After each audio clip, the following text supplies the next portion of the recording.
안녕하세요, 구독자 여러분. 오늘도 평안하고 따뜻한 하루 보내고 계시는지요? 나이가 든다는 건 참 묘한 일입니다. 예전에는 그냥 무심히 지나치던 길가의 마른 풀잎 하나, 창틀에 스치는 매서운 바람소리 하나에도 가슴 한구석이 덜컥 내려앉으며 마음이 쉽게 흔들리곤 하니까요. 문득 불어오는 바람 끝에 가슴 한구석이 아려오는 옛 기억이 떠올라 오늘은 제 일기장 가장 깊은 곳에 숨겨두었던 부끄러우면서도 눈물겨운 인생 이야기를 여러분께 조심스레 털어놓으려 합니다. 여러분은 어머니라는 단어를 떠올리면 마음속에 어떤 풍경이 그려지십니까? 피 한 방울 섞이지 않았어도 평생을 나보다 더 나를 위해 온몸을 갈아 넣어 살아준 사람이 있다면 우리는 그 사람을 그저 법적인 서류 몇 장이 없다고 해서 남이라고 불러야 할까요? 아니면 온 마음을 다해 나의 진짜 어머니라고 불러야 할까요? 제 친아버지가 세상을 떠나신 지 일주일도 채 되지 않았을 때의 일입니다. 겨우 장례를 지내고 슬퍼할 겨를도 없이 밀린 빚더미 같은 회사 업무 때문에 서울 제 집으로 올라와 넋을 잃고 누워 있었습니다. 그런데 난데없이 고향에 사는 친척 고모한테서 전화가 걸려왔습니다. 평소에는 아버지가 병원에 누워 계실 때 10원 한 장 보태준 적 없었고 병문안 한 번 온 적 없던 사람이었습니다. 수화기 너머로 들려오는 고모의 목소리는 다급함을 넘어 아주 악에 받쳐 앙칼지게 쏘아붙이더군요. 야, 민우야. 너 지금 서울에서 한가하게 발 뻗고 누워있을 때가 아니다. 그 새엄마 년이 말이다. 네 아버지 숨 넘어가자마자 보따리 싸서 야반 도주를 했다더라. 이 동네 이장댁에서 그러는데 어제 새벽에 큰 가방 들고 허겁지겁 버스 정류장으로 가는 걸 봤단다. 얼른 너 살던 고향집으로 가봐. 집안에 돈 되는 거 폐물이며 아버지가 숨겨둔 감 나가는 거 죄다 들고 튄 게 분명해. 내가 진작에 조심하라고 했지. 피 한 방울 안 섞인 남한테 안방 내어줄 때 알아봤다 내가. 그 표독스럽고 시끄러운 목소리가 제 귓전을 때리는 순간 머리가 징 하고 울리며 가슴이 쿵 하고 내려앉았습니다. 하지만 이내 제 입가에는 씁쓸하고 슬픈 웃음이 새어나오더군요. 우리 고향 시골집에 뭐가 그리 대단히 감나가는 게 있다고. 그리고 무엇보다 우리 정숙 씨, 제 새어머니는 절대로 그런 짓을 하실 분이 아니라는 것을 누구보다 제가 가장 잘 알고 있었기 때문입니다. 그리고 사실 제 새어머니 정숙 씨의 인생은 참으로 모질고 고단한 가시밭길이었습니다. 27이라는 꽃다운 나이에 남편을 갑작스러운 사고로 사별하셨답니다. 그 슬픔이 채 가시기도 전에 이름에는 눈에 넣어도 아프지 않을 6살 빼기 하나뿐인 아들 녀석을 동네 개울가 물놀이 사고로 머나먼 하늘나라로 먼저 보냈대요. 자식 잃은 어미 마음이 오죽했겠습니까? 정신을 잃고 매일같이 울며 넋나간 사람처럼 돌아다니자 동네 사람들은 위로는커녕 뒤에서 수군거리기 바빴답니다. 남편 잡아먹고 자식까지 잡아먹은 모진년이라고. 그 차가운 손가락질과 모진 소리를 온몸으로 받아내며 피눈물을 흘리던 분이었습니다. 정숙 씨는 그때의 죄책감 때문에 평생 자신이 행복해지면 안 된다는 무거운 형벌을 스스로에게 내린 채 살아왔던 것 같습니다. 그러다 38이 되던 해에 45이었던 제 아버지를 만나셨습니다. 어린 아들 하나 덩그러니 남겨두고 아내를 잃어 절망 속에서 매일 술로 하루하루를 보내던 저희 아버지와 가슴에 자식을 묻고 숨만 간신히 쉬며 살던 정숙 씨가 만나 기적처럼 가정을 꾸린 겁니다. 사춘기가 막 시작되려던 초등학교 고학년 시절, 저는 새엄마라는 존재가 참 미웠고 받아들이기 힘들었습니다. 제 친엄마의 빈자리를 차지한 그분이 미워 일부러 삐딱하게 반항도 많이 했습니다. 학교에서 사고를 치고 다니고 늦은 밤까지 방황하다 들어가기 일쑤였지요. 한 번은 정숙 씨가 땀을 뻘뻘 흘리며 차려준 밥상을 보고는 아줌마가 해준 밥 안 먹어요. 우리 엄마 행세하지 마세요. 하고 숟가락을 탁 트여 내려놓으며 심술을 부렸습니다. 그때 그 밥상이 생각납니다. 제가 좋아하는 계란말이에 고기 반찬을 하느라 손을 다 대어가며 만드셨던 밥상이었습니다. 하지만 정숙 씨는 단 한 번도 저에게 큰 소리를 치거나 매서운 눈빛으로 얼굴을 붉히지 않았습니다. 그저 눈가에 맺힌 눈물을 몰래 행주로 훔치시며 묵묵히 집안을 반질반질하게 쓸고 닦으셨습니다.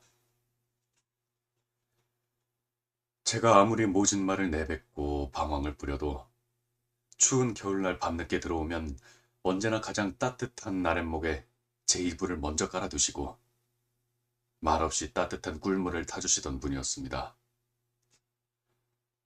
한 번은 비가 억수같이 쏟아지던 날, 제가 우산도 없이 학교 운동장에 멍하니 서 있을 때 정숙 씨가 다 다른 슬리퍼를 신은 채 헐레벌떡 달려오신 적이 있었습니다. 그분은 자신이 비를 쫄딱 맞으면서도 저에게 우산을 씌워주며 민우야, 감기 걸린다. 어서 가자. 하셨지요. 그때 저는 고맙다는 말 대신 창피하게 왜 학교까지 오고 그래요? 하며 우산을 빼앗아 앞서 달려갔습니다. 뒤돌아보니 빗속에서 비를 맞으며 서 계시던 그 가냘픈 실루엣이 지금도 제 가슴을 예리하게 후벼 파곤 합니다.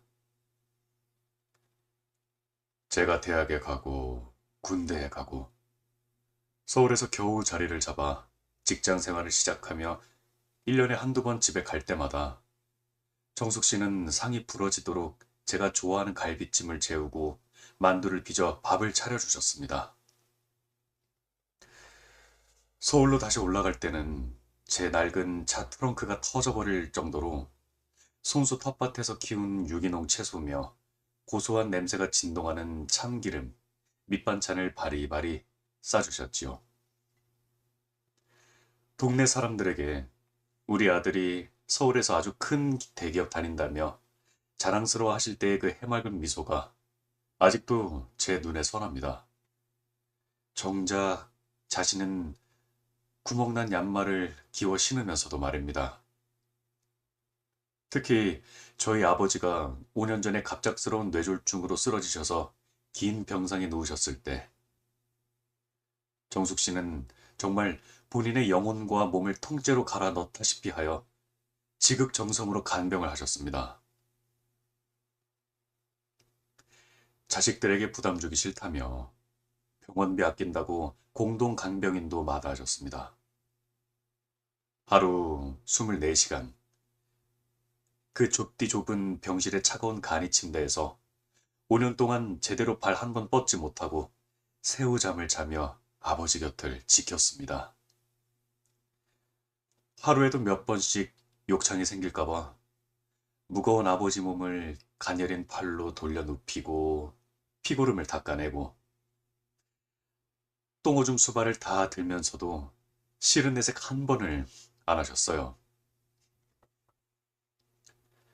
병원 청소부 아주머니가 저에게 슬쩍 그러시더군요. 아들, 저분 진짜 대단한 사람이야. 친자식도 부모 병수발 1년 넘어가면 얼굴 붉히고 도망가는데 저 양반은 자기 밥 먹는 시간도 아껴가며 남편만 보살펴. 저런 사람 세상에 없어.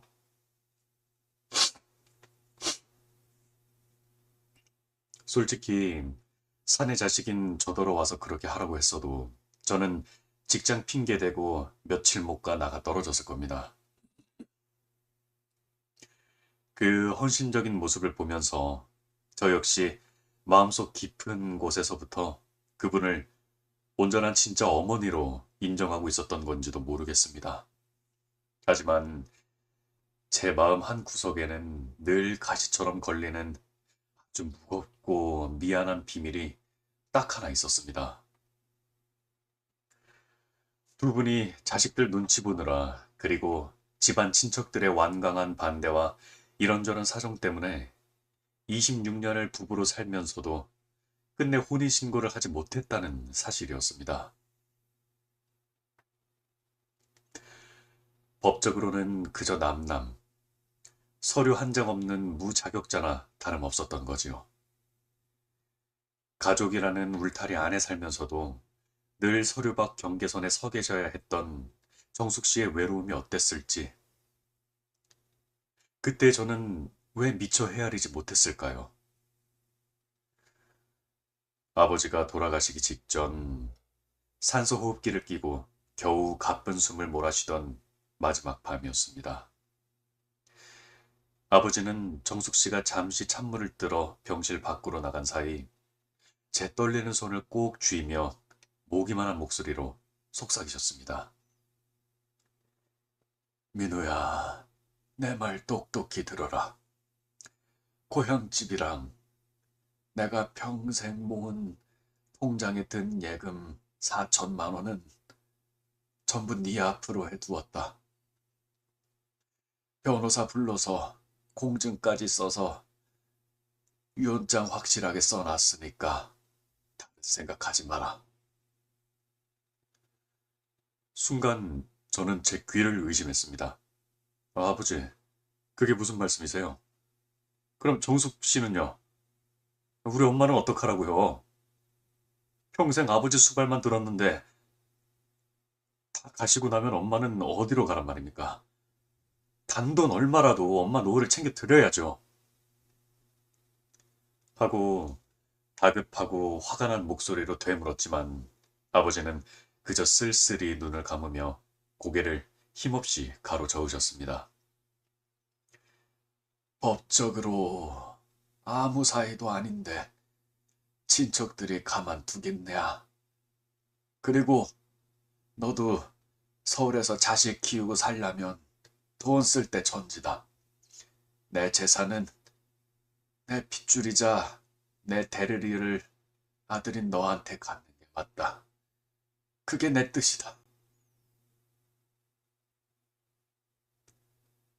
아버지가 결국 숨을 거두시고 난 뒤 장례식장에서의 정숙 씨의 초점 없는 텅 빈 눈망울을 볼 때마다 제 가슴이 갈기갈기 찢어지는 것 같았습니다. 26년 동안 청춘 다 바치고 남편 똥오줌 다 받아내며 손가락 마디마디가 다 휠 정도로 고생했는데 그 헌신의 대가가 법적으로 남이니까 한 푼도 없다뇨.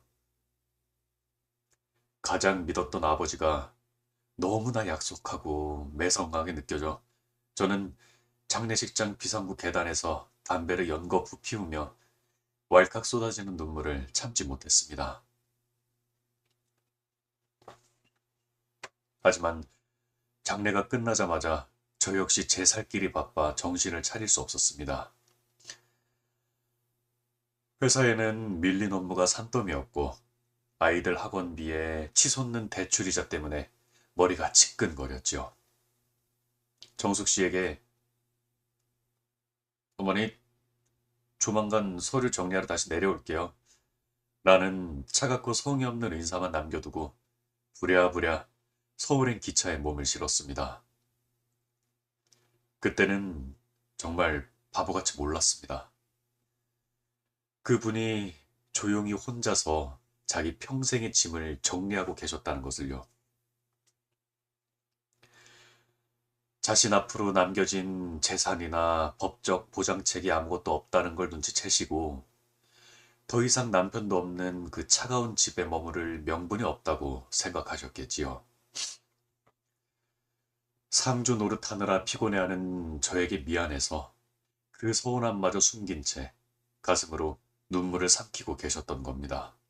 그런데 아버지가 돌아가신 지 얼마 되지도 않아 친척들이라는 인간들이 저에게 전화를 걸어 가슴에 대못을 박아대기 시작한 겁니다.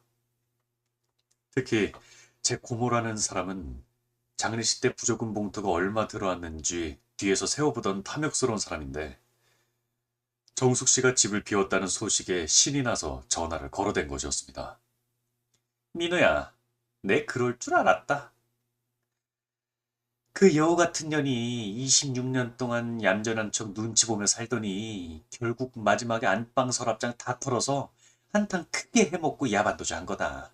야, 안방 장롱 밑이랑 아버지가 숨겨둔 비상금 주머니 다 확인해봐라. 혹시 알아? 네 아버지 치매 기운 있을 때 도장 훔쳐서 통장 돈 다 빼돌렸을지? 지체하지 말고 경찰에 당장 횡령죄로 신고해라. 늦으면 돈 다 쓰고 못 찾는다. 심지어 제 아내라는 사람마저 제 옆에서 한술 더 뜨며 저를 압박해왔습니다.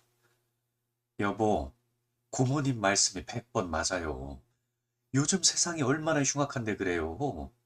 어쨌든 아버님의 고향집이랑 그 예금 4천만 원 다 당신 앞으로 유언장 써놓으셨댔잖아. 우리 지금 아파트 대출금 이자 올라서 허덕이는 거 당신 몰라? 애들 학원비는 또 어떻고? 그 돈 엄연히 법적으로 우리 재산이야. 괜히 딴 사람한테 뺏기지 말고 확실하게 챙겨서 가지고 와야 해요. 그 할머니한테 조금이라도 주면 나 진짜 가만 안 있어요. 그 소리들을 듣는데 머리 끝까지 뜨거운 피가 거꾸로 솟구쳐 흐르는 기분이었습니다.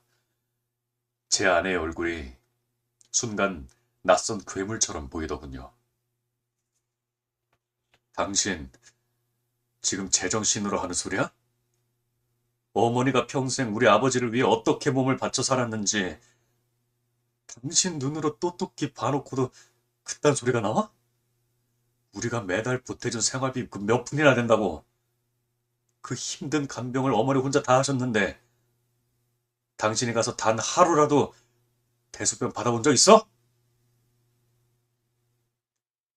결국 참지 못하고 아내에게 큰 소리를 버럭 지르고는 핸드폰을 바닥에 던져버렸습니다. 가져갈 귀중품이라곤 하나도 없는 허름한 시골집인데 평생 욕심 한 번 부리지 않고 오직 남편과 자식만을 위해 헌신만 하던 그 착하고 불쌍한 분을 어떻게 주변 사람들은 다들 이렇게 파렴치한 사기꾼의 도둑년 취급을 할 수 있는지 세상의 악독함에 넌더리가 났고 환멸이 느껴졌습니다. 저는 곧바로 찾기를 낚아채고 충북 제천의 시골 고향집으로 차를 몰아 내달렸습니다.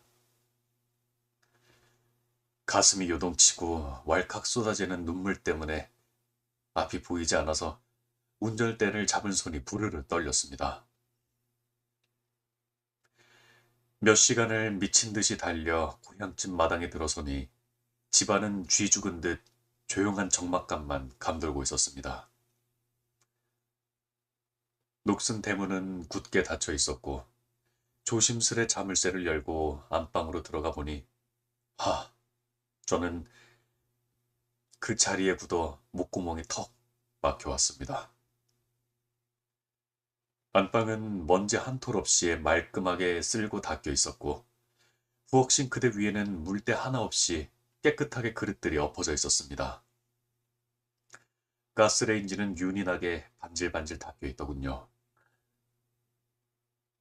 그뿐만이 아니었습니다. 장독대에는 제가 좋아하는 매실청이 항아리 가득 담겨 있었고 냉장고 문에는 삐뚤삐뚤한 글씨로 쓰인 메모지가 한 장 붙어 있었습니다.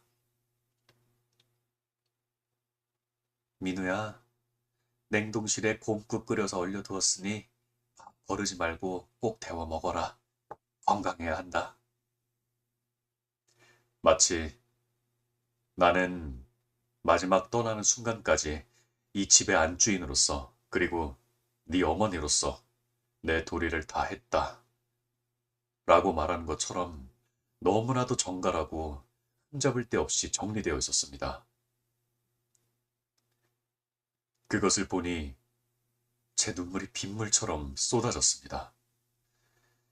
이웃집 이장님께 조심스레 여쭤보니 며칠 전에 낡은 가방 2개만 양손에 들고 마을 초입 버스 정류장까지 쓸쓸히 걸어가시더라고 했습니다. 동네 사람들에게 구차한 변명 한마디 남기지 않고요. 그 외롭고 쓸쓸했을 뒷모습을 상상하니 마음이 미어질 듯 아팠습니다. 저는 포기하지 않고 동네 어르신들을 붙잡고 사정해가며 수소문했습니다. 그 결과 정숙 씨가 친척 쪽 먼 친척이 오래전에 비워둔 산속 깊은 곳에 있는 허름하기 짝이 없는 태가 같은 빈집으로 들어갔다는 소식을 겨우 알아냈습니다. 곧바로 다시 엑셀을 밟아 그 험한 산길을 헤치고 들어갔습니다. 마침내 도착한 곳은 다 허물어져가는 흙 벽돌집이었고 마당에는 잡초만 무성하게 자라나 있었습니다. 그 흉가 같은 마당 한가운데 정숙 씨가 제 아버지가 생전에 시장에서 사주셨던 낡고 색바랜 겉옷을 입고 넋을 잃은 채 멍하니 서 계시더군요. 그 굽은 등과 얇아진 어깨가 너무나도 초라해 보였습니다.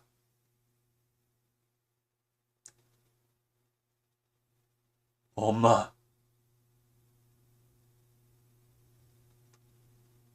저도 모르게 목구멍 깊은 곳에서 뜨거운 외침이 터져 나왔습니다. 평생 쑥스러워서 혹은 제 친엄마에게 미안하다는 핑계로 마음 놓고 크게 불러보지 못했던 그 이름, 엄마. 제 목소리에 정숙 씨가 소스라치게 놀라며 천천히 뒤를 돌아보았습니다. 며칠 새 반쪽이 되어 헬쑥해진 얼굴로 저를 바라보던 그분의 첫 마디는 제 가슴을 날카로운 칼로 도려내는 듯 아팠습니다. 어, 민우 왔구나. 나, 나 진짜 내 입던 옷가지랑 낡은 손니블 몇 장 말고는 아무것도 안 들고 나왔다. 혹시 의심스러우면 저 방에 있는 가방 다 열어서 확인해 봐도 돼. 정말이야, 민우야. 나 정말 아무것도 안 가져왔어. 초라하게 파르르 떨리던 그 목소리. 26년 동안 온 젊음을 바쳐 남편 수반을 들고 자식을 키워냈건만 결국 인생의 마지막 자락에선 자식에게 도둑 취급을 당할까봐 전전긍긍하며 두려워하고 계셨던 겁니다. 얼마나 억울하고 무서우셨을까요? 저는 왈칵 눈물이 터져나와 정숙 씨에게 단숨에 달려갔습니다. 그 거칠고 뼈만 남은 가녀린 손을 꽉 움켜쥐고 품 안에서 미리 준비해온 통장과 고향집 인감 서류가 든 봉투를 꺼내 억지로 품에 안겨드렸습니다.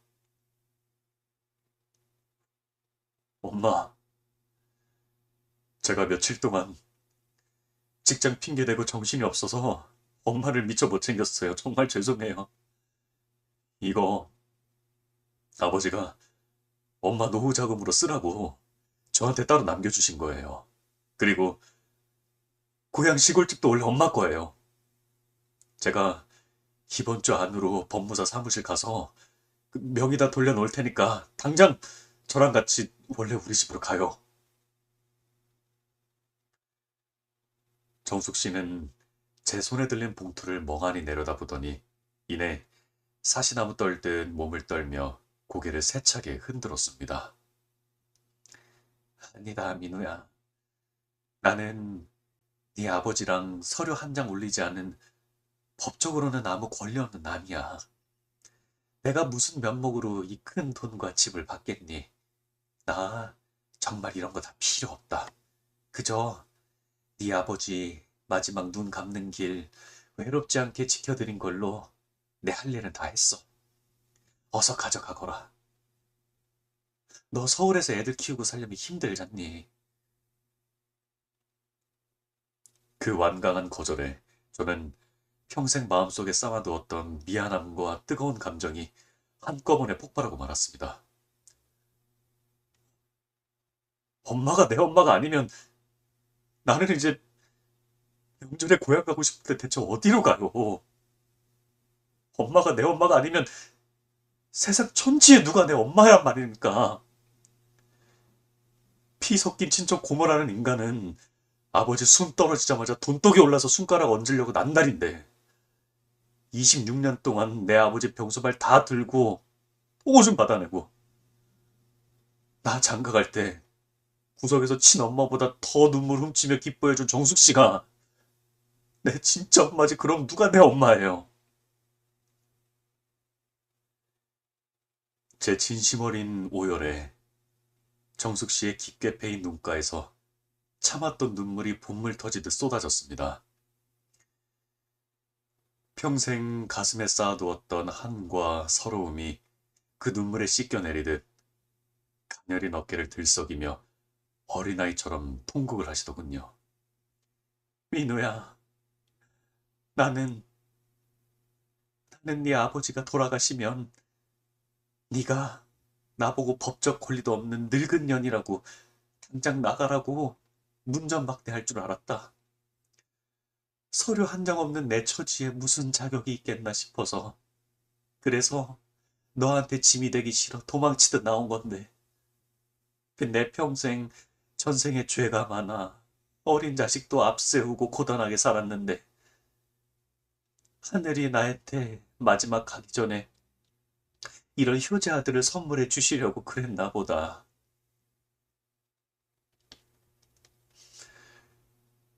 우리는 그렇게 쓰러져가는 시골집 앞마당 잡초더미 속에서 서로를 껴안고 한참을 소리내어 울었습니다. 그 세월 동안 가로막고 있던 보이지 않는 벽이 완전히 허물어지는 순간이었습니다. 저는 엄마를 설득해서 서울 제 집으로 모셔가려 했습니다. 하지만 엄마는 끝내 그 통장을 제 주머니에 다시 꼭 쥐어주시며 인자하게 웃으셨습니다. 민우야, 나는 아직 내 손으로 밭일하고 밥 벌어 먹을 힘이 있단다. 이 예금은 네가 가지고 가라. 서울 생활 팍팍한데 대출 갚고 요긴할 때 써야지.